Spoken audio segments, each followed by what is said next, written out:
ऋग्वैदिक काल के भारत वंश में एक प्रतापी राजा हुए, राजा सुदास। इतिहास कहता है कि उन्हें 10 राजाओं के गठबंधन के खिलाफ एक भयंकर युद्ध लड़ना पड़ा, जिसे दशराज युद्ध कहा गया। इसी जीत के साथ नींव पड़ी कुरु राज्य की। इसी वंश के राजा हस्ति ने गंगा के किनारे हस्तिनापुर को कुरुओं की राजधानी बनाया। आगे चलकर इसी सिंहासन के लिए महाभारत का भीषण युद्ध हुआ, जहां पांडवों की जीत हुई। कुरुक्षेत्र की धूल जब शांत हुई तो युधिष्ठिर ने राजपाट संभाला, और उनके बाद अर्जुन के पोते परीक्षित ने कुरुवंश की कमान संभाली। परीक्षित और उनके बेटे जन्मेजय के दौर में हस्तिनापुर फिर से उत्तर भारत की सबसे बड़ी ताकत बनकर उभरा। वह शहर, जिसे जीतने के लिए 18 दिनों तक लाशें बिछती रहीं, फिर से एक वैभवशाली महानगर बन गया। लेकिन वक्त हमेशा एक जैसा नहीं रहता। न कोई दुश्मन फौज आई, न कोई विदेशी हमला हुआ, फिर भी एक विशाल साम्राज्य घुटनों पर आ गया। आखिर पांडवों के वंशजों को अपनी सबसे प्रिय राजधानी क्यों छोड़नी पड़ी? वो क्या मजबूरी थी कि राजा निचक्षु को रातों रात शहर खाली करने का हुक्म देना पड़ा? मान्यता है कि महाभारत का हस्तिनापुर आज के उत्तर प्रदेश के मेरठ जिले में पड़ता है। भौगोलिक रूप से यह गंगा और यमुना के बीच बसा दोआब का इलाका है। महाभारत युद्ध के बाद परीक्षित ने व्यवस्था को फिर से जोड़ा और जन्मेजय ने तक्षशिला तक अपनी धाक जमाई। पीढ़ियां बदलीं और अंत में नाम आता है राजा निचक्षु का। निचक्षु के समय हस्तिनापुर अपनी भव्यता के चरम पर था।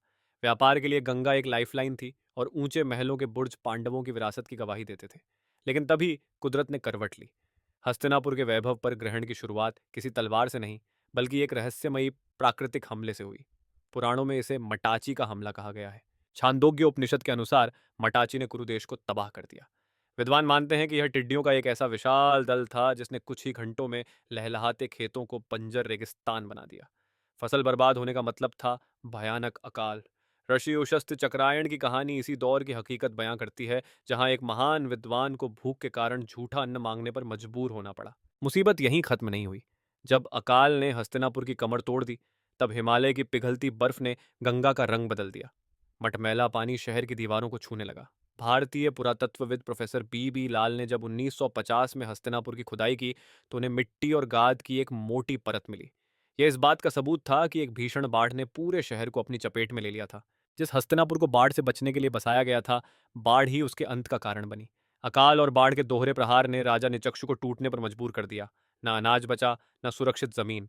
तब हुक्म जारी हुआ, शहर खाली करो। हजारों की संख्या में लोग अपनी यादें और पवित्र अग्नि लेकर दक्षिण की ओर निकल पड़े। निचक्षु ने प्रयागराज के पास यमुना किनारे कौशाम्बी को अपनी नई राजधानी बनाया। हस्तिनापुर छोड़ने के बाद कुरुवंश वत्स के नाम से जाना गया और कौशाम्बी उत्तर भारत का सबसे बड़ा व्यापारिक केंद्र बन गया। पीछे छूटा हस्तिनापुर महज मछुआरों की एक बस्ती बनकर रह गया। आज हस्तिनापुर सिर्फ एक पौराणिक कथा नहीं, बल्कि एक चेतावनी है। यह कहानी हमें सिखाती है कि जब संसाधनों की कमी और कुदरत का कहर एक साथ मिलता है, तो बड़े बड़े साम्राज्य भी इतिहास के पन्नों में दफन हो जाते हैं।